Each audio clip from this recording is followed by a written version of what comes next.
ভারতীয় নাগরিকদের যে অবৈধভাবে পুশিং করার মতো ঘটনা ঘটছে। সম্মানিত সীমান্তবাসী, দেশের বিভিন্ন সীমান্ত এলাকায় ভারতীয় নাগরিকদের অবৈধভাবে পুশিং করার চেষ্টা লক্ষ্য করা যাচ্ছে।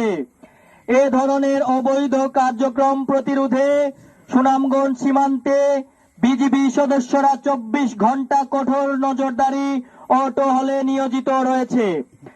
আপনাদের আশপাশে এ ধরনের কোনো ঘটনা পরিলক্ষিত হলে অনুগ্রহ করে দ্রুত আমাদের অথবা নিকটস্থ বিজিবি ক্যাম্পকে অবহিত করুন। সীমান্ত সুরক্ষায় আপনাদের সহযোগিতা একান্তভাবে কাম্য। অনুরোধ ক্রমে সুনামগঞ্জ ব্যাটালিয়ন 28 বিজিবি। 1900 না কত কিলোমিটার আছে জানি, তো এদিক দিয়ে কোনো পুশিং এর 28 ব্যাটালিয়নে কোনো পুশিং হয় নাই ভারত থেকে। আসসালামু আলাইকুম।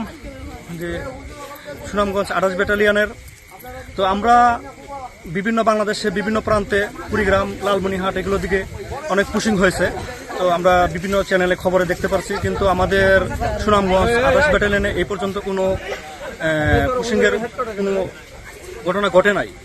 তো আমরা এদিকে বিজিবি অনেক সচেতন রয়েছে, তো প্লাস এদিকে সচেতন বিভিন্ন নাগরিকরা, তো তারা বিজিবিকে মানে ইনফরমেশন দিয়ে তারা সহযোগিতা করতেছে। সম্মানিত সীমান্তবাসী, দেশের বিভিন্ন সীমান্ত এলাকায় ভারতীয় নাগরিকদের অবৈধভাবে পুশিং করার চেষ্টা লক্ষ্য করা যাচ্ছে। এ ধরনের অবৈধ কার্যক্রম প্রতিরোধে সুনামগঞ্জ সীমান্তে বিজিবি সদস্যরা 24 ঘন্টা কঠোর নজরদারি। আমরা মনে করেন 24 ঘন্টা এলাকাছি ওই যে লাইট হাতে আমরা পাহারা দিচ্ছি, বিডিআরকে যথাযথভাবে হেল্প করব আমাদের যতটুকু সম্ভব। আর মনে করেন এদিক দিয়ে কোনোদিন পুশিং হয় না, আর কোনোদিন হবেও না, আর যদি হয় তা আমরা সাথে সাথে বিজিবিকে খবর দিব।